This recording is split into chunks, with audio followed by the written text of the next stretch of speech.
Hello friends, this is Lada and us. Elbow chic, but then decided there was too much trouble. Yeah, elbow bumps. Elbow bumps, right? Elbow chic instead of handshake. Okay, so we're sitting here in the park. That's our favorite tip here in Ithaca, and we decided to give you some updates about what's happening in the world. First of all, I want to quickly update you guys on the epicenter of everything. That's New York. Of course, we're in upstate New York, which is lightly hit, if anything. We do have some cases and everybody wears masks. And we found out yesterday that unfortunately New York State did not open up as they promised us initially on May 15th. Some American states are opening up, right? Yeah. What did you say? Well, there's a rebellion. Areas around downstate, the southern tier, like in Binghamton, where there's like bigger cities. People are actually riding around in caravans and honking their horns, trying to convince the local mayor to reopen early. And there was police. Police, That's I did mention that in my new webinar. Oh, by the way, great news webinar 12. That's Earthshift and COVID-19, the catalyst of change. That was recorded. Yay! I recorded it and it is being released one day ahead of schedule on the 17th. I don't know when this specific video, we're trying to do this nature video for you while see people are walking. I don't know if you guys can see that, but that area over there like all the way in the water, people are walking all the way on that island, and I've never seen that before. I'm actually gonna shift it this way. You can hold it up. And let's see if you can see people walking over there. See that on that stretch over there? Yeah, so sorry about that, guys. That happens in live streaming. Incidentally, happens all the time. Also wanted to update you on that. We started noticing very strange things. Like, for example, I record video, audio runs a lot faster than video, and I noticed that with a lot of YouTube videos, some very professional YouTubers who are professional singers. I subscribe to two singers, or one band and one singer on YouTube. Like, you know, I follow them basically because I really like them. They're both Russian, but they are like international celebrities, and they know what they're doing. And they have this like very strange aberration with their out of sync video and audio. And I wanted to post some of their concerts done in isolation for you guys, and I decided against it because suddenly 20 minutes into the concert that they're doing, suddenly everything goes out of sync. So when I recorded my webinar 12 yesterday, I was shocked when I listened to it and mine started going out of sync. What this signifies is that we are actually experiencing a true Earth shift right now. This is shifting timeline, and I do discuss it in the webinar, and I didn't know my video would be like that. So we fixed it actually when we uploaded it and started like, you know, kind of like syncing it back in the MP4 format. It got fixed, so when you listen to it, it's going to be perfect. It's going to be no problem whatsoever. Everything is in sync, and I'm really happy about that, because initially it looked a little bit, you know, I was upset about it initially. Yes. Does that signify a reality shift? Yes, there are these incremental shifts. I do talk about it in webinar 12. I actually dedicate quite a segment to it. I talk about the Mandela effect, the incremental and these fractional timeline shifts that eventually may lead to a different reality. And we have that everywhere. And one of the things I wanted to mention right now about reality shift, timeline shift, is what is happening with elections in the US, Trump, Biden, etc. You guys may remember, many of you probably listened to this webinar of mine that was, I'm sorry, not webinar, that was Earthshift Report 25, Trump versus Biden, and Ukraine, why the fate of 2020 US election will be decided in Ukraine. Remember that Earthshift report. If any of you wanted, who are my patrons here on Patreon, then give me a holler, and we actually will share it with you, okay? Or you can donate through the Earthshift report page if you want to support me. And just any amount really, you can donate there through the Earthshift report page, and it's ESR 25. Okay, I will post the link below this. But that story with Burisma and with Ukraine corruption, which, as you know, I talk about it not only because I grew up in Odessa, which continues being part of Ukraine, unfortunately. I wish, and anybody who is Odessa native wishes the same, that it wasn't, but it is the reality of things. And this case is being reopened because we're getting closer to elections, and this fight between Democrats and Republicans is intensifying. Well, what does it mean exactly for all of us? Say you don't live in the US. Yes, it means quite a bit, because reality continues shifting. These micro shifts are like tiny fractional shifts that create a different reality. See, just in the webinar 11, which was 2 weeks ago, I was telling you guys that, I only see Trump winning and Biden is like dead meat. Suddenly what is happening, when I was recording that webinar, that was still in the end of April, that seemed like a pretty legitimate statement. But now new information is emerging, and what we know, this is like really, I would not believe it if it was not trumpeted everywhere in the media in the US. What they're saying is that Biden, because a lot of people are unhappy with Trump and perceive him as handling coronavirus case improperly or mishandling it, etc., etc. You know, in the, webinar 11, I talked a lot about it and how he wants to blame China, and webinar 12 expands on that. And in webinar 13, we'll talk even more about this, actually, because there is a lot more to say on the economic and financial side. So I will continue talking about these things. But what Trump is in a situation when in some states that traditionally are Republican and should be supporting Trump all the way, Biden is now winning, right? Because Trump is really in a no-win situation. So no matter what he does, he's going to be seen as ineffectual and not a strong leader. And of course, the mainstream media controlled by liberals are going to paint him in the worst light no matter what. And well, let's talk a little bit about the renewed interest in Ukrainegate and Burisma case. So Burisma case, I'm reminding you that that was ESR 25, and I explained the whole story. That's the whole story in ESR 25 is about Burisma. So that's about the corruption of both Bidens. During the Obama administration, it was, of course, they covered it up very well, so that, and the media was complicit, and all the DNC and the higher up officials, with Donna Brazil and all these heads of the DNC, they obviously covered for one another, so they can maximize in their graft and fat contracts and corruption with China as well as Ukraine. Right. So there is also a China connection there. Well, remember in the webinar 11, guys, I told you specifically about CHIMERICA, which was the Democrats' Obama project. Not just Obama, but also Bill Gates is implicated there, etc., etc. So, well, there is also a word right now that Trump is trying to get to Obama and somehow implicate him. It's Obamagate. Obamagate. So Ukrainegate, now Obamagate, Burismagate. Well, there is also sort of gate because Americans actually love their conflict. They want conflict. They love their war. A political war. There has to be some kind of enemy somewhere out there. And if there isn't one, we'll invent one. Well, I have to say though. So we are currently in Ithaca. That's upstate New York, and I want to underscore how lovely and nice people are here.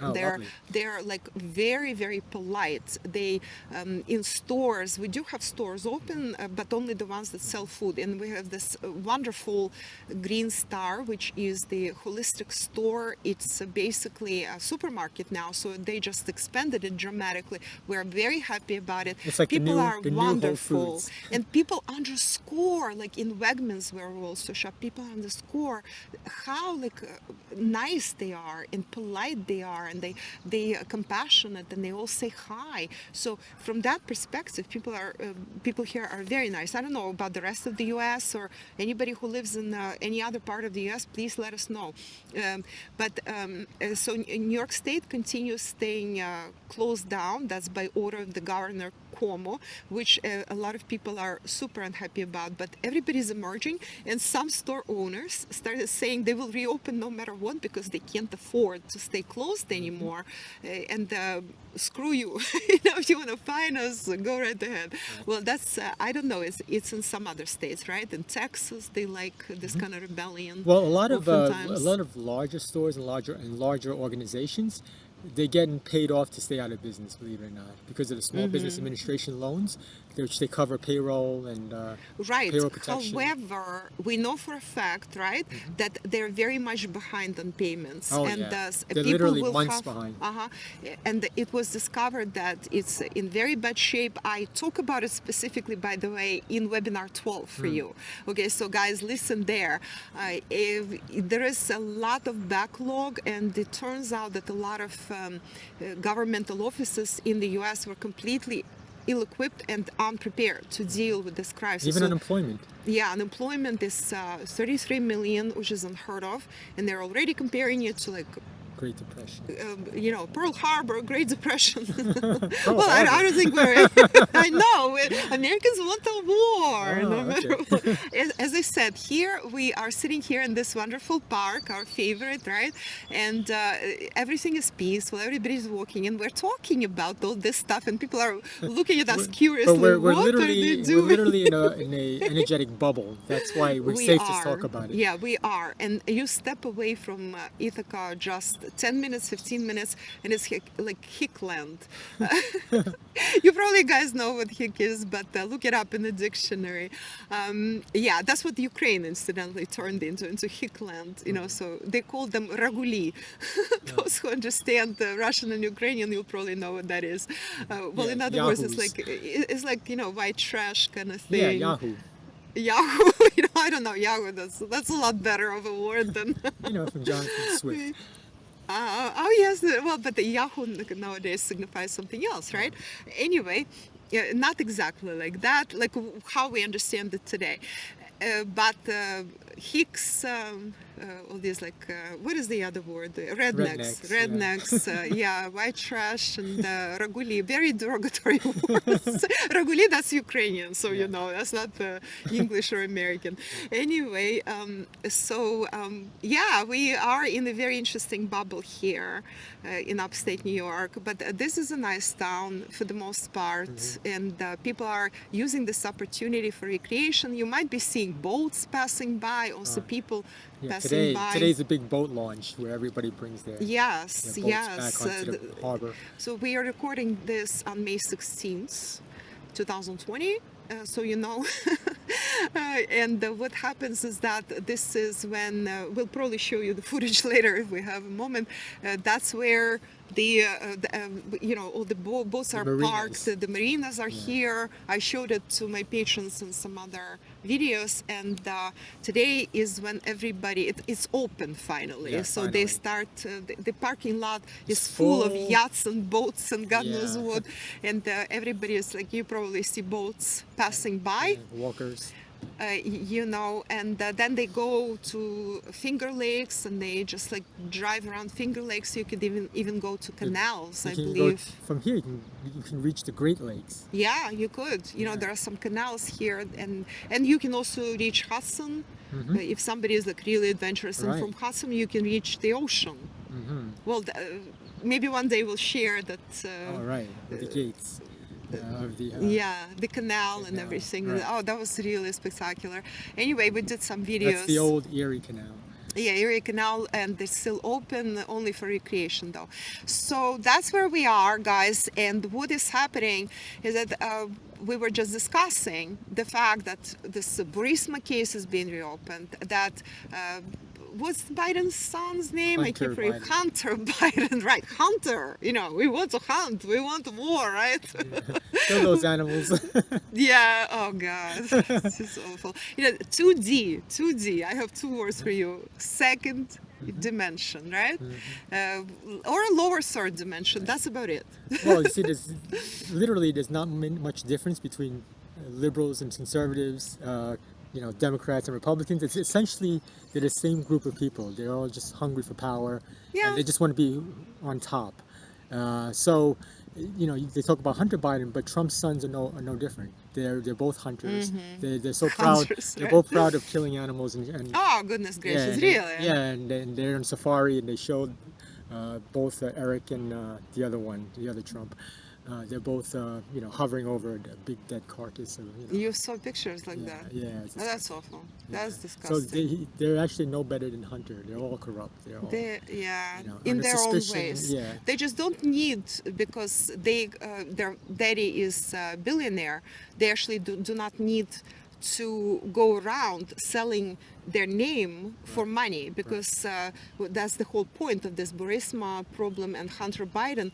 He to make those millions that he never earned Right. on his fake education that daddy got for him. He Same with Trump.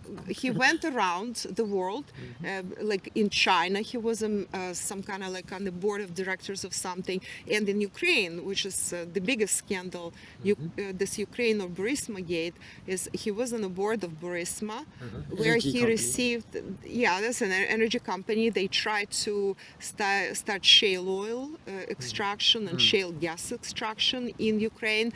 And It never went anywhere. never went anywhere. Well, they do something in very small scale in Western Ukraine, but that's as far as it went. But the whole lurid story and the whole, actually, cloak and dagger, and there's so much interesting details, and I really, truly spell it out for you from start to finish.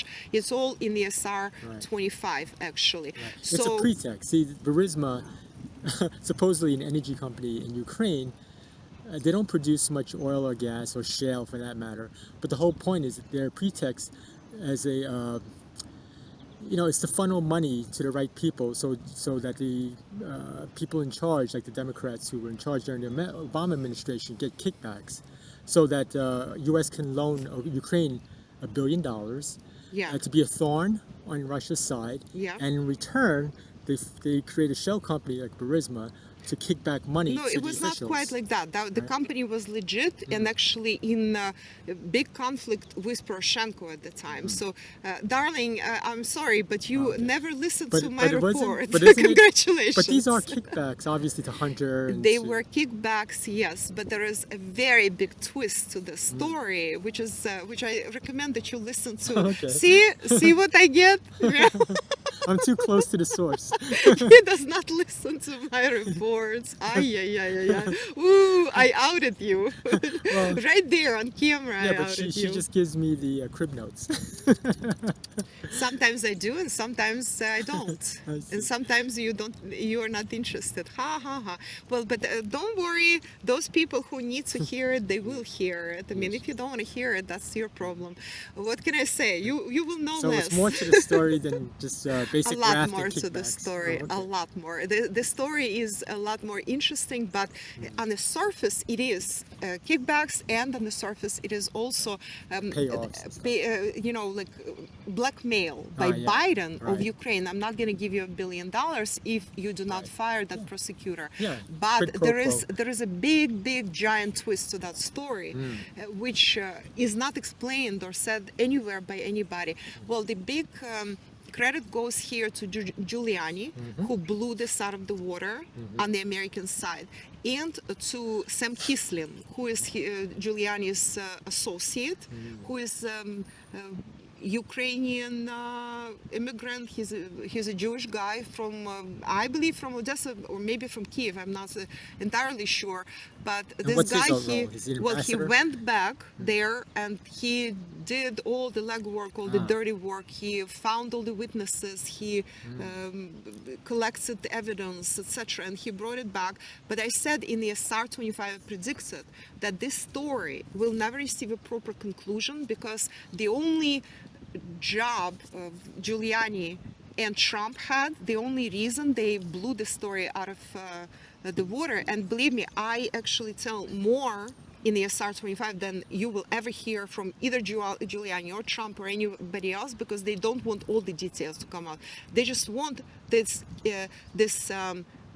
kind of like sword hanging over Democrats, and that's not just Biden, that's also Obama, that's also, what's her name, Pelosi, yeah, Schumer, and all these guys. Yeah, Schumer, exactly, because their children were also involved Yeah. in this or similar stuff in Ukraine. So Ukraine became that corruption central of the world. They said that a lot of involvement with China. And again, I'm sending you back to my webinar 11, where I describe CHIMERICA. So ESR-25 talks a lot more about that, guys, okay? So if any of you have not listened to that, go ahead. It's under so Earthshift reports. The closer we get, ESRs. already we've seen these ads, these political ads from Trump campaign. So the closer we get to the election, the more that's going to be revealed. So they're kind of like slow dripping it to warm people up to it. But their whole goal, their whole reason for blowing this out of the water is to hang that the dagger. potential dagger or sword above the Democrats as a threat.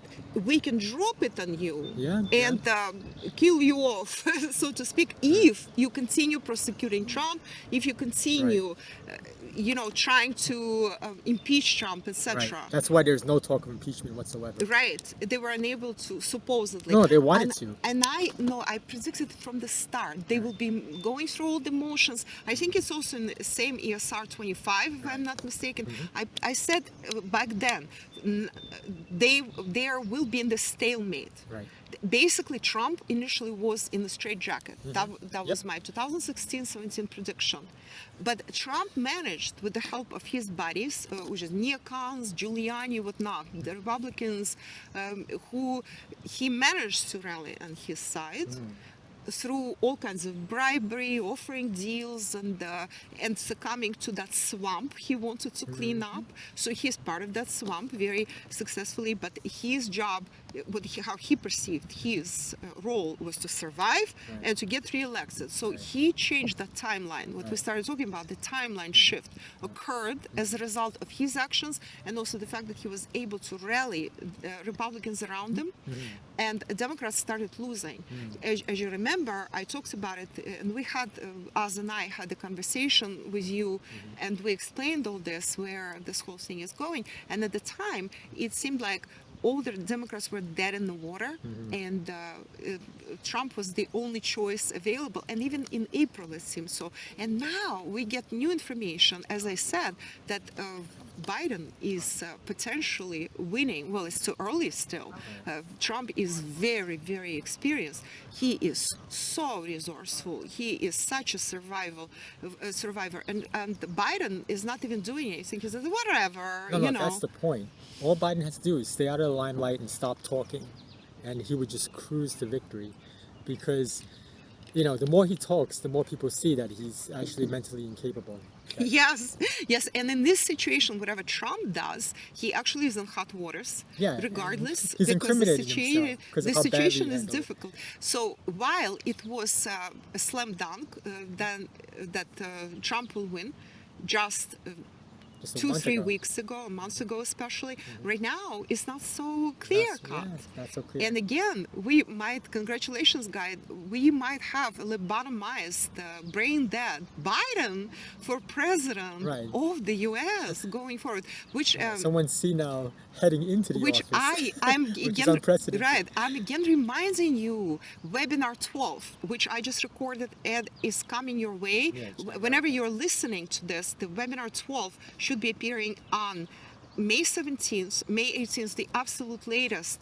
And in that webinar, I tell you about timeline shifts, and I tell you about this strange inverted collapse correlation between current situation in the US and how the Soviet Union fell apart. So I usually say that Trump is the Gorbachev of the US, and Gorbachev is the one who actually destroyed the Soviet Union. But it is inverted collapse. So in some ways they are the same, in some ways they're absolute opposites. And I explained how they're opposites because inverted, it's like mirror collapse. I explained it and even show you how it looks, how mirrored collapse looks.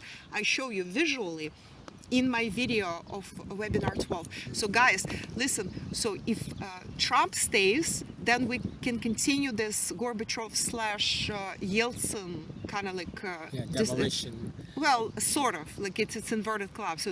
But if Biden is elected, oh my God, that's like very similar to Yeltsin, who went brain dead after several years in office. But is this return to neoliberalism? But and can I same old finish this? policy? Sorry, I have to finish this. Yeah, because this thought is important. He's in some ways totally similar to Yeltsin, like brain dead after a few years, and he might be brain dead right away. And in some ways, he's an absolute opposite, because when Yeltsin first started, he was like a life of the party. He has so much energy. He has so many ideas how to reform Russia and this and that. And he was enthusiastic about taking Russia into the new capitalist age and all that. I kid you not.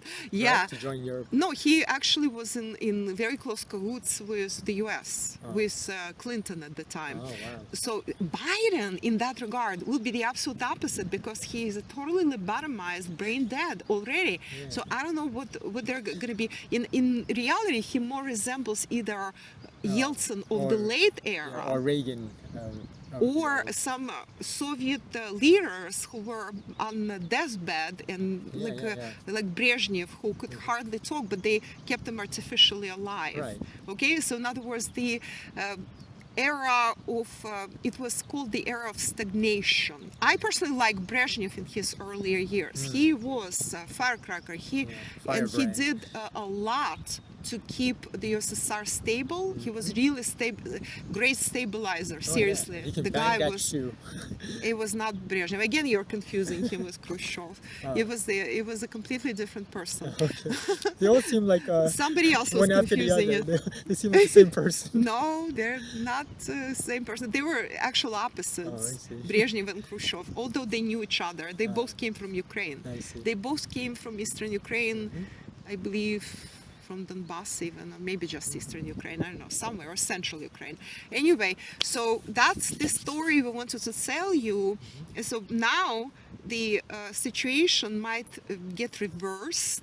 And this is not a prediction or a serious webinar or anything like that. That's why it's like we're ad-libbing. We just wanted to give you some updates, and maybe there will be more.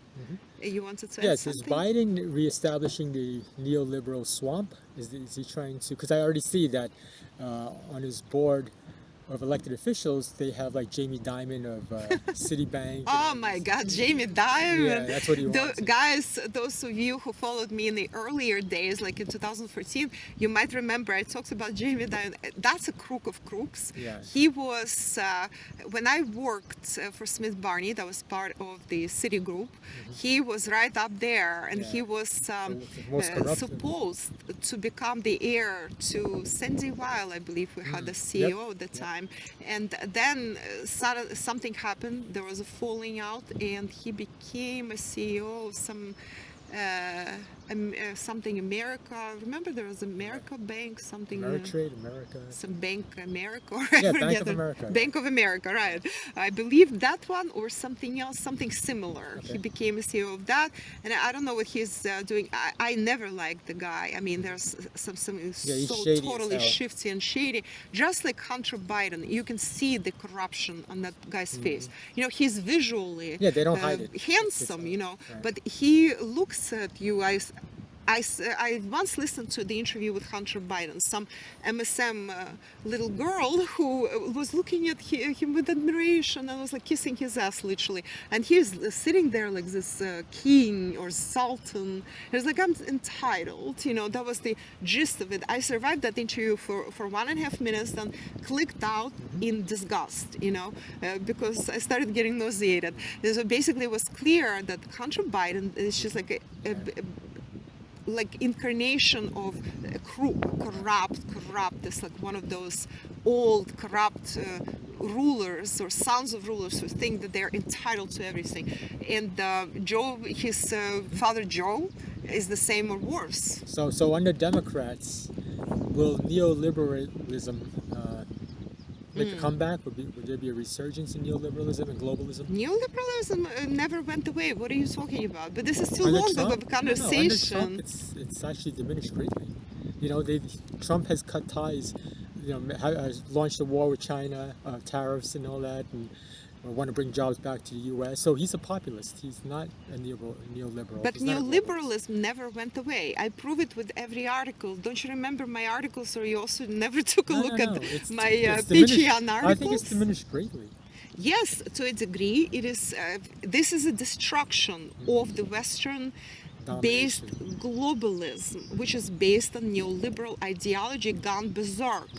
Actually, there is nothing wrong with classic liberalism as it was designed. It was supposed. Liberalism appeared primarily in the 19th century as a backlash, as basically a response to, like rebellion against authoritarianism and putting down small man, small person, in favor of powers that be, who had everything while a small person had nothing.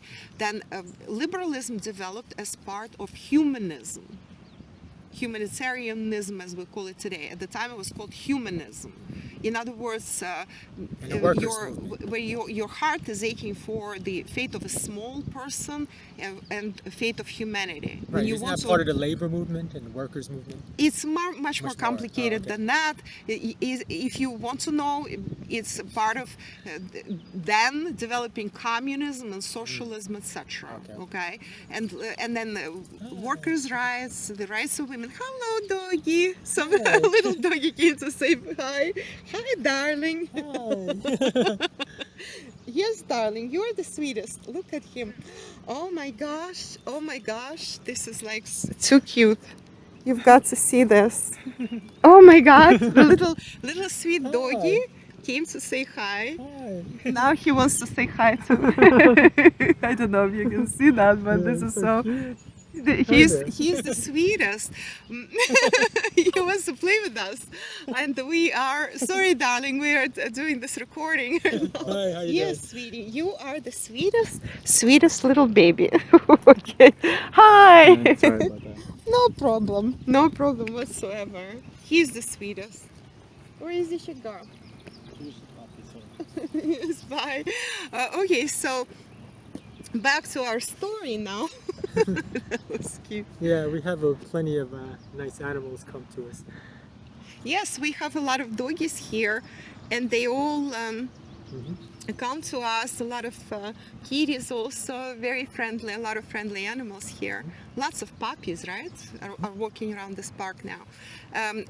So this is a complex story. I cannot respond within 1 minute, No, you of know. course, of course. But It's yes, it's all women's rights, anti-war movement, rights of workers, everything went into this. Then later it was anti-colonialism, all that, and actually all that whole agenda was pretty much cornered by the Soviet Union. The end of colonialism, the end of this, inequality in the U.S., for example, and racism and all that. Oh, yeah. All that, if not for the Racism, sexism, Soviet everything. Union, I don't know how far this would have Yeah, gone. 40-hour week. Yeah, well, that too, workers' rights, and we have And to benefits, think. safety nets and all that. Yeah, wealth. Yeah. What was that? So employment. classic liberalism was for the rights of a small person that were overlooked for centuries by the Western dominant thing, then the system of capitalism. But then they had to go and reestablish those rights because workers looked across the border to the Soviet Union and say, aha, people over there have paid vacations, which in the West they didn't have. They have safety nets, education that is free. They have medical care that is free, etc., etc. Many, like women have voting rights since 1917 or 1918 rather. Women had equal voting rights with men. And what about us? We want the same, or we want socialism here. And so capitalists in the West, first Western Europe, and then in the US very grudgingly, they started giving workers more and more rights. And actually they were able to do that because the West was getting richer and richer in the 20th century as they reinvented that system when they didn't have to have colonies. Colonies freed themselves up, but economically remained under the West, basically. Well, and while the Soviet Union was bleeding itself, basically, and sucking itself dry to help poor countries and to distribute wealth there, while sucking the resources out of itself. The West did the opposite. They sucked resources out of the rest of the world to feed themselves. And then when Soviet Union fell apart, then they sucked resources out of the Soviet Union, including stories. Guys, I wrote about it. I talked about it in the Putin Enigma, in some previous webinars and reports, and on many occasions. There was the biggest looting of the last millennium, okay, bigger than the looting of India, China, and Africa, and Latin America, because Soviet Union was a lot richer. And look at this, you know, at post-Soviet collapse, if you look at Russia now, how wealthy, how rich the culture is, and economically how well it's doing. Like, what other country offers this rich paid maternity leave? You even told me stories about how crazy. 2 months, 3 months of paid maternity leave and all this. And No, also, a lot more than that. What are you talking about? And they pay you No, in the to have Soviet kids. Union, the story was like this with maternity leave. So you can work until you're about 7 months pregnant.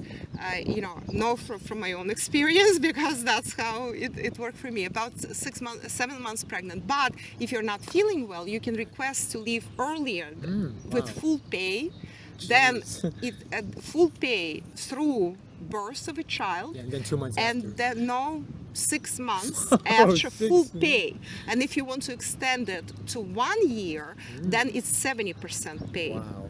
And then if you can extend it to 2 years, your place of your job is guaranteed. preserved and guaranteed for That's you. amazing. But you don't get any pay from 1 to 2 years. That was Soviet rules, and now they give you even more lavish rules. It's amazing. You I see, mean, like- you notice there's no such thing as postpartum depression in Soviet Union and in Russia now? I didn't know that such a thing existed. Exactly. I arrived to the US, I suddenly hear, oh, I have postpartum depression, and everybody, I have postpartum depression, I have postpartum depression. And I'm like, what the? Why is that? When do you have to go back to work? You know, the day or two after I give birth. I was so healthy. We walked every day. We lived in this beautiful area in the very center of Odessa.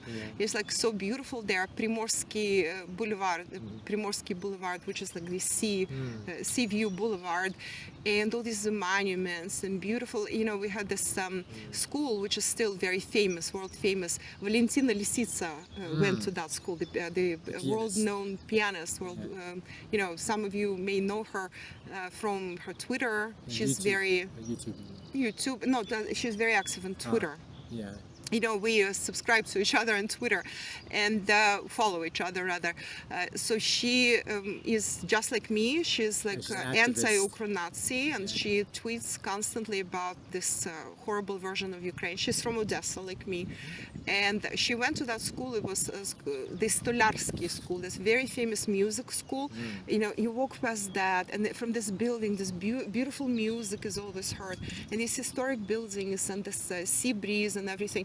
You know, can you imagine how healthy I was and how healthy my daughter was in a stroller? You put her in a stroller in the morning and you go and have fun. Can you and imagine? Then You can actually give birth and recover. Nice. Can you imagine? You can actually recover and regain your health. Yeah, I actually thought about taking her to daycare when she was about 1.5 years of age, because to return back to work. And she started crying. She wasn't happy. So I just called my work and said, guys, sorry, I'm staying until she's 2. Oh, wow.